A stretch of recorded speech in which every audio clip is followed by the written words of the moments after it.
Have you ever wondered why two traditions can look different on the surface, yet point to the same inner freedom when you actually live them? Have you ever noticed that the more the world chases comfort outside, the more the heart quietly begs for a method to stop suffering inside? Welcome back to the channel. Today we are going to walk through a big story in a way that feels human, not like a textbook, not like a debate, and not like a performance. We are exploring Buddhism and Jainism, two ancient Indian traditions that shaped ethics, meditation, and the idea that your inner life is not random. The world loves to argue which one is right, but the deeper question is more personal. Which one helps you reduce suffering, purify karma, and live with compassion and wisdom right now, in your actual day, with your actual mind? I want you to hold to main ideas while we go. First, both Buddhism and Jainism begin with the same uncomfortable honesty. Suffering is real, and the cause of suffering is not only outside events, but also the mind and the habits the mind repeats. Second, both traditions take karma seriously, not as superstition, but as cause and effect, and they insist that liberation is possible only when you stop planting the causes that keep you trapped, which means training discipline, compassion, and awareness until they become stronger than craving, anger, and confusion. Now let us begin in the most ordinary place, because these teachings weren't ever meant to live only in temples or in history books. They were meant to be tested in life. Imagine a young person in a noisy modern city. School pressure, family pressure, social pressure, endless screens, endless comparison. The young person feels something that many people feel but hide. A strange tiredness that is not only about sleep, it is about the mind never resting. The mind is always forecasting, replaying, comparing, defending, and craving. Even when life is fine, the mind worries about when it will stop being fine. Even when something good happens, the mind clings and fears losing it. Even when nothing is happening, the mind searches for stimulation because silence feels uncomfortable. One day this young person hears about karma, maybe from a short video, a teacher, a parent, or a friend. Karma sounds mysterious, like fate, but the young person also senses it might be practical, because the young person notices a pattern. The same mood loops, the same conflicts repeat, the same regret shows up after the same impulsive decisions. The young person wonders, is my life random, or am I repeating causes? This is exactly the kind of question both Buddhism and Jainism want you to ask, but they answer it in their own styles. So let us meet these traditions the way you would meet two teachers in a living story. Picture two wise elders sitting under the same tree, watching the same world, but offering two different maps. Both maps aim toward liberation. Both maps demand ethics. Both maps insist on discipline. Both maps include compassion, yet the emphasis feels different. The tone feels different, and the practical steps can feel different. The Jain teacher begins with an uncompromising focus on non-violence. Not only non-violence in action, but non-violence in thought, speech, and lifestyle. The Jain teacher looks at the world and says suffering continues because beings harm beings, and harm creates karmic bondage that sticks to the soul. The Jain teacher emphasizes that every careless act leaves a trace, and those traces accumulate, shaping destiny across time. So the Jain teacher says, the path is purification. Reduce harm radically. Reduce attachment. Reduce possessions. Reduce careless movement. Increase awareness. Increase restraint. Increase compassion for all living beings, down to the smallest forms of life. The Buddhist teacher begins with an equally honest focus on suffering. but explains suffering as something that arises through craving, aversion, and ignorance, and through the mistaken belief in a fixed separate self. The Buddhist teacher says karma is intention, and intention shapes experience. The Buddhist teacher emphasizes the mind as the primary field of practice. Train attention, train ethics, train meditation, train wisdom. When the mind sees clearly, craving loosens, hatred softens, ignorance dissolves, and liberation becomes possible. Now, if you are listening, you might think, okay, so one sounds like strict non-harming and the other sounds like mind training. But do not oversimplify. Both involve mind training. Both involve ethics. Both involve discipline. Both involve the recognition that you cannot live carelessly and expect peace. So let us tell this story through a person who tries to understand both, not to win an argument, but to transform life. Our main character will be named Aurine. Aurine grows up with a sensitive conscience. Aurine does not like hurting others, but Aurine also struggles with impatience and irritation. Aurine wants to be a good person, but Aurine also wants comfort. Aurine cares about justice, but Aurine also gets pulled into online outrage. Aurine sometimes feels guilty for consuming too much, wasting time, and reacting harshly. Aurine is not evil. Aurine is human. Aurine hears about Jainism first, maybe through a lesson on Indian philosophy, or through meeting someone who lives in a very disciplined way. Aurine learns that Jainism emphasizes ahimsa, non-violence, as the highest principle. Aurine is struck by the idea that non-violence is not only about not hitting someone, it is about not feeding hatred in the mind, not speaking harshly, not exploiting living beings, and not living in a way that casually destroys life. Aurine feels inspired.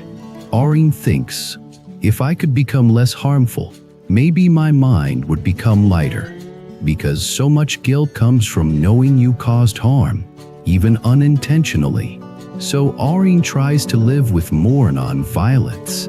Aurine begins noticing small daily harms, harsh words, cutting sarcasm, impulsive messages, trash thrown without thought, food wasted, cruel jokes, even mental violence. The way Aurine attacks self and the mind after a mistake. This is where Jainism becomes very modern. It forces Aurine to see that violence is not only physical. Violence is also how we treat each other emotionally, how we treat ourselves, how we treat the living world, and how we treat truth. But Aurine also discovers something. When Aurine tries to become perfectly non-violent overnight, Aurine becomes tense. Aurine becomes afraid of making mistakes. Aurine starts judging others. Aurine starts judging self. The mind becomes rigid, and rigidity can become another form of violence. So Aurine learns a deeper lesson. Non-violence must be guided by wisdom and humility. Otherwise, it becomes purity obsession. This is a crucial point. Any path can be distorted by ego. Even compassion can become a performance. Even discipline can become superiority. Even spirituality can become identity armor. So Aurine keeps learning. Then Aurine studies Buddhism. Aurine learns that the Buddha taught the middle way, avoiding extremes that destroy the body or inflate the ego. Aurine learns about the Four Noble Truths. That suffering exists. That suffering has causes. That suffering can end. And that there is a path of training. Aurine learns about the Noble Eightfold Path, which includes ethics, meditation, and wisdom, all woven together. Aurine hears a line that lands deeply. The mind is the source. If you subdue the mind, you subdue the world of suffering. Aurine realizes something. When Aurine harms others, it often begins as a mind state. impatience, pride, fear, insecurity, craving. So if Aurine trains the mind at the root, perhaps non-violence becomes easier and more natural. So Aurine begins meditating, not to escape, but to see clearly. At first, meditation is chaotic. The mind is noisy. Thoughts jump like monkeys. Aurine gets bored and wants to quit, but Aurine remembers the karma idea. What you repeat becomes your life. If I repeat quitting, I become a quitter. If I repeat returning, I become someone who can return. So Aurine practices returning, breath after breath, day after day, and something subtle changes. Aurine becomes more aware of intention before action. Aurine notices the impulse to snap and pauses. Aurine notices the urge to buy something unnecessary and pauses. Aurine notices the urge to prove someone wrong online and pauses. Aurine notices the urge to numb out and pauses. These pauses are not dramatic, but they are destiny-changing, because karma is often built in the small moments no one sees. Aurine begins to see how Buddhism and Jainism converge in practice. Both are training the pause. Both are training restraint. Both are training compassion. Both are training a life that does not run on impulse. Yet the flavor remains different. Jain emphasis feels like sacred carefulness, a reverence for life expressed through restraint and minimal harm. Buddhist emphasis feels like clear seeing, insight into impermanence and non-self. So clinging relaxes and compassion expands naturally. Aurine wonders, which is stronger? But then Aurine realizes that question itself can be a trap. The mind loves to turn wisdom into competition. Which is better? Which is purer? Which is faster? But the deeper question is, which practice is helping me reduce suffering and increase compassion today? So Aurine chooses to stop collecting labels and start collecting results. Aurine experiments in daily life. When Aurine feels anger, Aurine applies a Buddhist lens first. Anger is a mind state arising from causes. It is not me. It is not permanent. It can be observed. Aurine breathes, names anger, feels it in the body, and watches it change. As it changes, Aurine sees it is not solid. Aurine does not obey it automatically. Then Aurine applies a Jain lens. If I act from this anger, I will harm. I will create karmic bondage. I will increase suffering for myself and others. So Aurine restrains speech and action. Aurine chooses silence or gentle words. Aurine practices non-violence. The result is powerful. The anger passes. Harm is avoided. The mind feels lighter. Regret does not appear. This is karma transformed in real time. Now Aurine tries the same with craving. Craving shows up as wanting more attention, more status, more comfort. Craving shows up as scrolling, snacking, buying, comparing. Aurine applies the Buddhist lens. Craving is a sensation plus a story. The story says I must have this to be okay. Aurine watches the craving rise, peak, and pass. Aurine sees impermanence. Aurine sees the mind's exaggeration. Then Aurine applies the Jain lens. Possessiveness and attachment create bondage. The more I cling, the more trapped I become. So Aurine practices simplicity. Aurine reduces consumption. Aurine shares more. Aurine keeps less. Aurine learns that contentment feels cleaner than acquisition. Over time, Aurine discovers the strange relief. The less Aurine chases, the more peace Aurine feels. The less Aurine consumes, the more space Aurine has. The less Aurine tries to fill emptiness with objects, the more Aurine learns to sit with emptiness until it becomes calm, not scary. This is where both traditions reveal a deep shared truth. Suffering is fueled by grasping. Grasping creates fear. Fear creates harm. Harm creates more suffering. So the path is to reduce grasping through wisdom and discipline. Now let us talk about the soul question, because this is where many comparisons between Buddhism and Jainism get intense. Jainism traditionally affirms an individual soul, jiva, and sees karma as subtle material particles that attach to the soul due to actions, passions, and ignorance. Liberation is the soul's release from karmic matter through purification. Buddhism does not affirm a permanent independent soul in the same way. It teaches non-self, that what we call self is a changing process, a flow of conditions, and clinging to a fixed self is a root of suffering. Karma in Buddhism is often explained through intention and its effects, shaping experience and tendencies across time. Areen hears these differences and feels confused. Which one is true? Then Areen remembers something important. A philosophy is valuable if it reduces suffering and increases compassion. So Areen tests the teachings not as a courtroom argument but as a medicine. When Areen clings to a fixed identity, I am this type of person, I must be respected, I cannot fail, Areen suffers.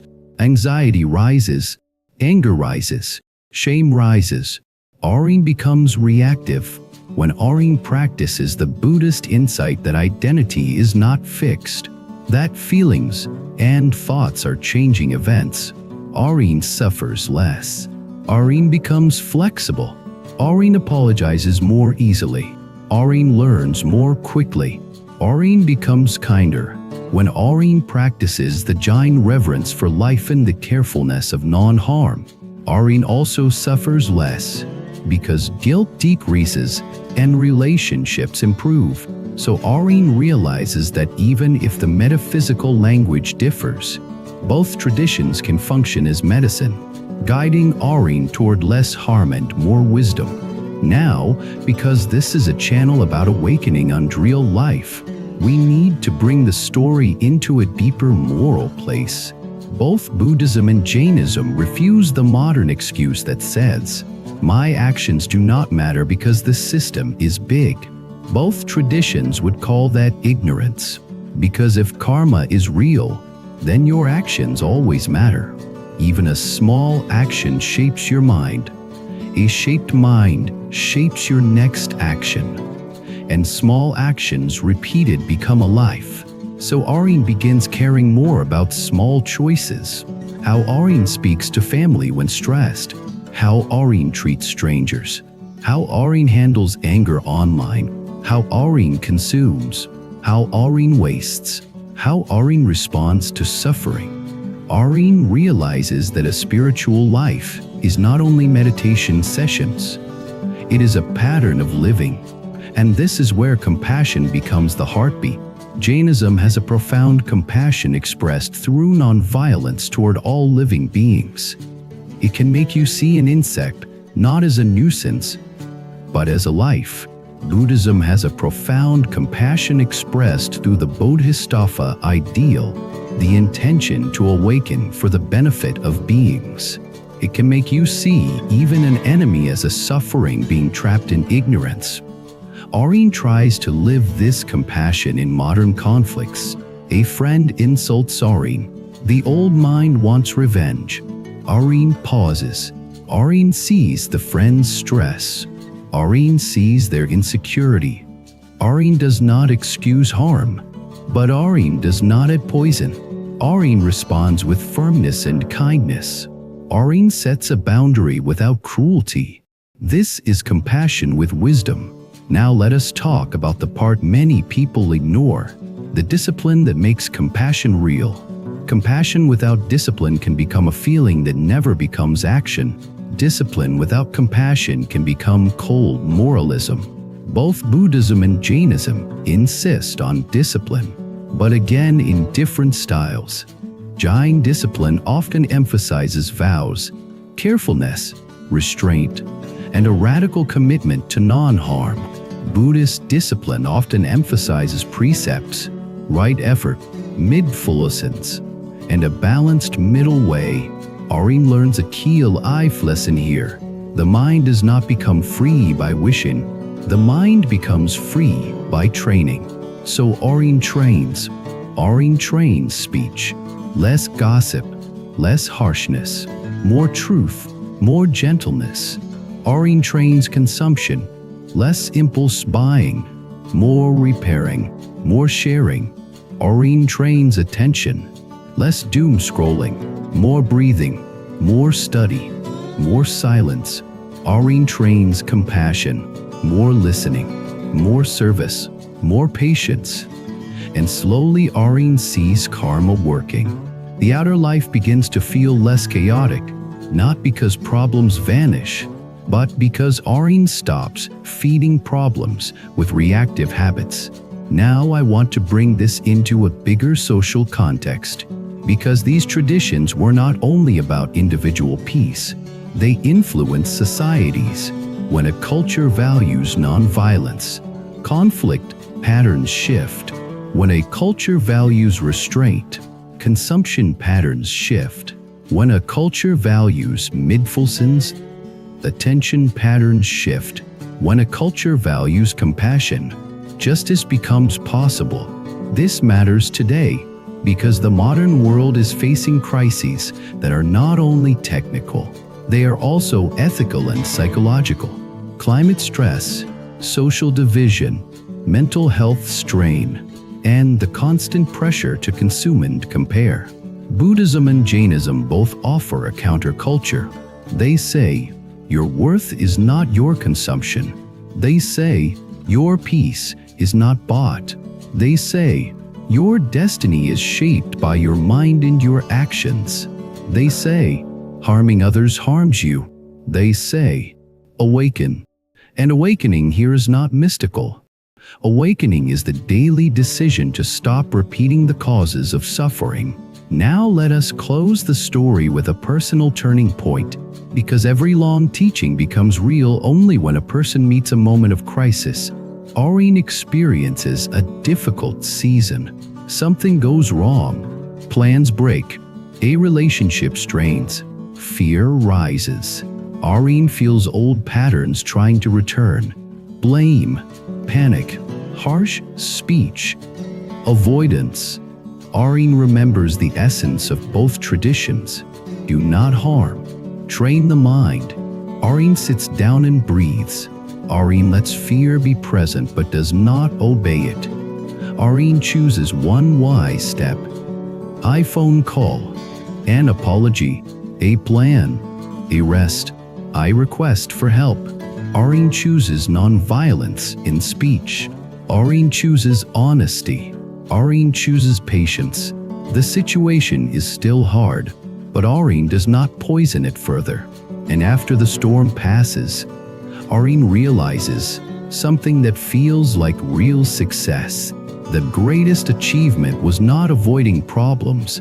The greatest achievement was not becoming cruel while facing problems. That is spiritual maturity. That is karma refined into wisdom. That is compassion made real. So if you are watching this and wondering what to take from a comparison of Buddhism and Jainism, take this. Both traditions are inviting you to become less harmful and more awake. Both traditions are inviting you to treat karma as real, meaning your choices shape your future. Both traditions are inviting you to practice compassion, not only as a feeling but as a daily discipline. Both traditions are inviting you to subdue the mind, so craving and anger stop running your life. And both traditions are reminding you that liberation is not a gift given to a lucky few. Liberation is the result of training repeated in ordinary moments. Thank you for spending this time with me. Share in the comments what part of these teachings feels most challenging in your real life. Restraint, patience, non-violence, or mind training. And share one small cause you want to plant today that will change your destiny over time. And if you want more videos like this, Please subscribe to the channel, like the video, and leave a comment to support this community. I will see you in the next one.